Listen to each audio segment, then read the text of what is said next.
네, 그러면 중간고사 대비 총정리 받으신 자료에다가 메모해 가시면서 이제 보시면 되는데요. 원래 자료에 몇 페이지에 있는지를 오른쪽 위에다가 제가 적어놨습니다. 그래서 첫 번째 등장하는 이제 책임성이라는 부분에 대해서는 1주 1강의 6페이지에서 우리가 살펴보았습니다. 책임성이라는 것이 이제 강조되면서 프로그램의 성과를 평가하는 데까지 이르게 되었다라고 하는 역사적 배경에 대해서 살펴보았었는데요. 책임성을 두 가지로 구분해 볼 수가 있었습니다. 과정을 지향하느냐 그리고 성과를 지향하느냐에 따라서 책임성의 기준이 다르게 나타난다라고 볼 수가 있겠죠. 그래서 과정 지향적 책임성을 먼저 보시면 프로그램을 운영하는 동안에 어떠한 일들이 이루어지는가, 무엇이 제공되는가 하는 프로세스의 관점으로 이해를 하시면 되겠습니다. 그래서 서비스 전달 체계에다가 한번 줄쳐보시겠어요? 자, 서비스 전달 체계와 관련해서 그 프로그램에 참여해서 그 혜택을 받을 수 있는 자격 기준에 도달한 클라이언트들이 참여한 것이 맞느냐, 이런 것들이 이제 중요한 기준으로 포함이 되는 것이고요. 그리고 프로그램에서 6번 만나서 모임을 갖기로 했다라고 하면 6번을 틀림없이 해야 됩니다. 그렇죠? 그래서 계약된 서비스가 제대로 제공되었는가 하는 것이죠. 계획과 일치하는지의 여부 또한 과정 지향적 책임성이라고 볼 수가 있겠습니다. 우리 수업에서 15주 동안 만나서 수업을 하기로 약속이 되어 있기 때문에 그것을 지켜야지 휴강을 한번 마음대로 했다가는 큰일 나죠. 다음 학기에는 저를 찾아보실 수 없을 수도 있습니다. 그렇죠? 그 다음에 세 번째는 사전에 계획된 방식에 따라서 서비스가 제공이 되는가 하는 부분입니다. 그래서 나중에 강의 평가 항목에도 들어가 있을 겁니다.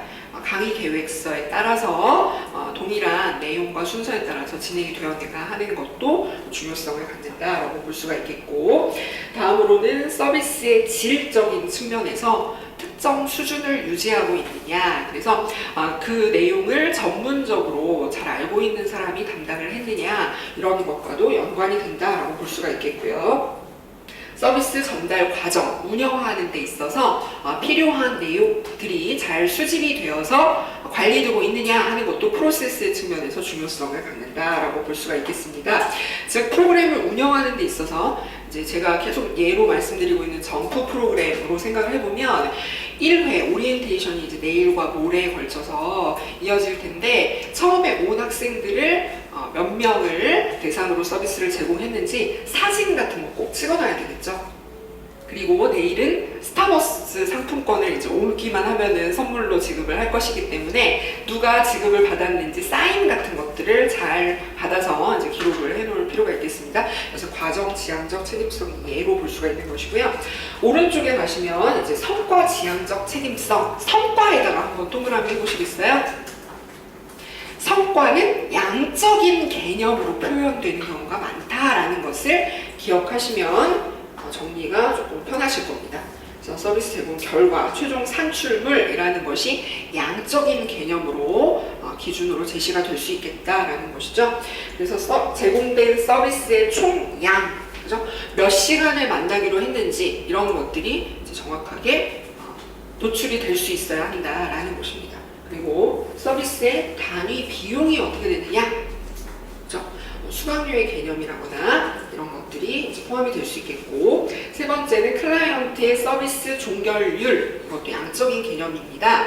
그래서 55명의 학생들이 프로그램에 참여하기로 했다. 그러면 이 학생들이 매 회차 어느 정도 중도 이탈되지 않고 참여를 했는가와 관련되는 결과가 성과 지향적 책임성에 포함되는 기준일 수 있겠다라는 것이죠.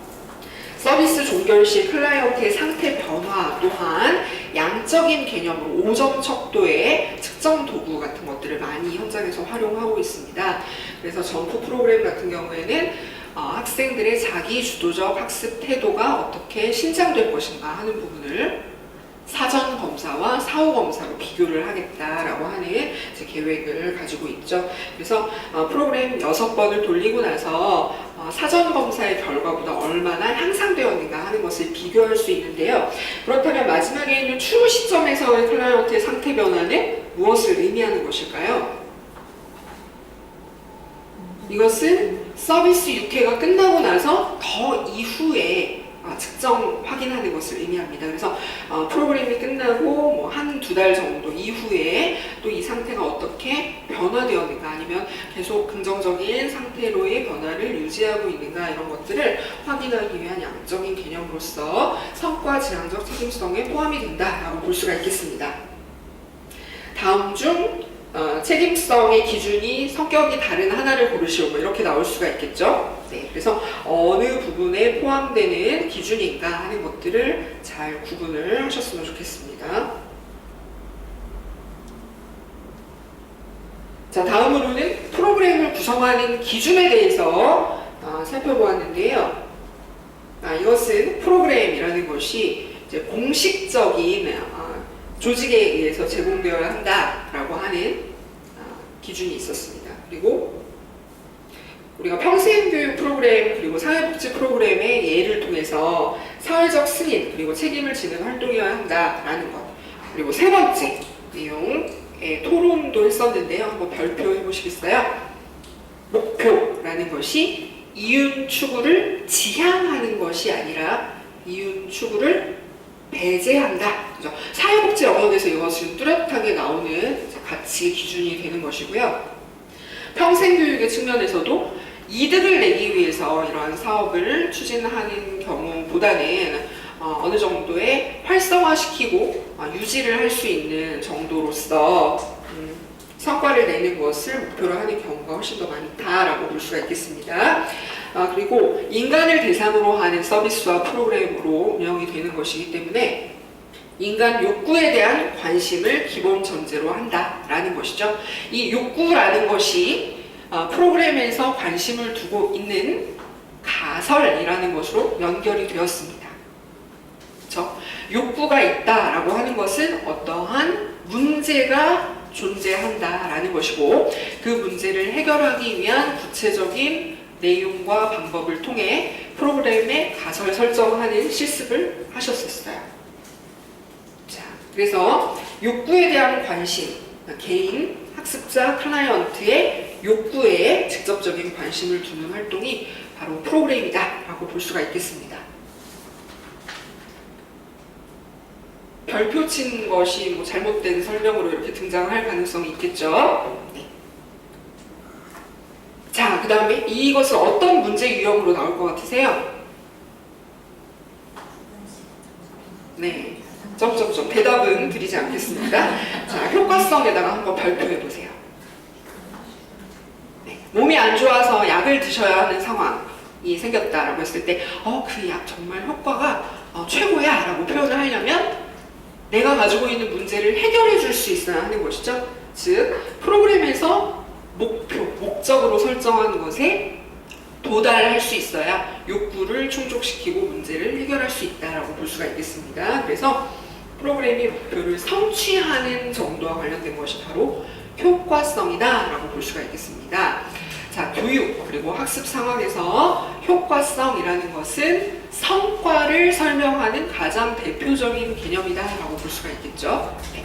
효과성 말고 또 어떤 성과를 생각해 볼 수 있을까요? 우리 선생님들 평생교육 프로그램 개발론 시험 공부를 많이 하고 싶으세요? 조금 하고 싶으세요? 많이 하고 싶으세요? 네. 이렇게 가끔 굉장히 훌륭하신 선생님들 계시고요. 대부분의 제가 만나본 학생분들은 이왕이면 조금 공부하고 많은 성적을 얻어가기를 원하십니다. 모든 인간의 선택, 활동들은요, 경제성에 기반하고 있기 때문에 효율적인 접근을 하고 싶어 하죠. 시간과 노력을 최소화시키면서 성과를 극대화하고 싶어 합니다. 그래서 효과성, 효율성, 그리고 이 수업에 빠지지 말고 계속적으로 참여해야겠다라고 하는 매력성, 이런 것들이 바로 교육, 학습의 성과이다라고 볼 수가 있겠습니다.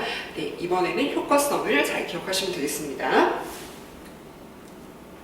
자, 그 다음에 나오는 것은 아까 퀴즈에 나왔는데요. 과정 기준, 구조 기준, 성과 기준 세 가지 부분을 통해서 평생교육 프로그램 서비스 질의 기준에 대해서 이제 생각해보는 시간을 가졌었습니다. 그래서 각각의 기준들에 대한 설명과 이 이름이 잘 연결되었는가 하는 것을 위주로 해서 정리를 하시면 되겠습니다.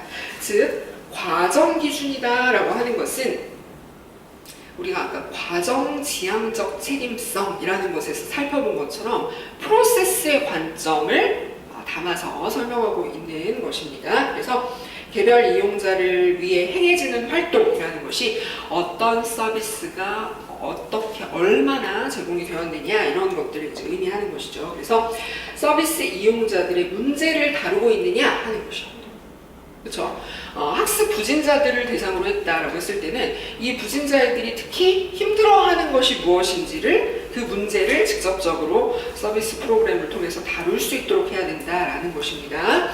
그리고 두 번째는 제공된 서비스의 종류가 무엇이냐라고 하는 것은 한 번, 두 번 만나가면서 그 클라이언트 학습자들의 문제를 다루는 서비스가 실제로 이루어졌느냐 하는 것이고요. 세 번째는 그 문제, 욕구에 대한 접근을 하는 자원이 적절하게 연결되었느냐 하는 부분입니다. 그래서 학습 부진자 같은 경우에는 예를 들어서 혼자서 레포트 쓰는 것이 어렵다라고 한다면 레포트 초안을 작성해서 가져오라고 할 수 있습니다. 그래서 우수한 레포트로 그것을 첨삭 지도를 해준다거나 방향성에 대해서 컨설팅을 해준다거나 이런 컨설팅을 할 수 있는 대상, 그죠? 뭐 멘토가 될 수 있겠죠? 그 멘토를 연결시켜 줌으로써 서비스를 제공받을 수 있는 자원을 연결해 준다라고 볼 수가 있는 것이고요. 자, 마지막 네 번째는 의뢰 서비스가 성공적으로 이제 전달이 되었느냐라고 하는 것 또한 과정 기준에 포함이 된다라고 볼 수가 있겠고요. 다음으로 구조 기준이라는 것은요. 자, 첫 번째 줄을 잘 보셔야 돼요. 아까 과정 기준도 마찬가지예요. 얘에 대한 것은 이해만 하시면 되고요. 이 각각의 기준들을 설명해내고 있는 첫 번째 줄에다가 모두 별표해보세요. 아까 과정 기준 같은 경우에는 개별 이용자를 위해 행해지는 활동들에 근거하여 지표를 가지고 여기다 별표하시고요. 그리고 구조 기준은 또 맨 윗줄에 한 조직의 업무 수행, 잠재력, 능력에 관심, 조직 전체적 특성에 초점 여기다가 별표하시고 잘 구분하셨으면 좋겠습니다.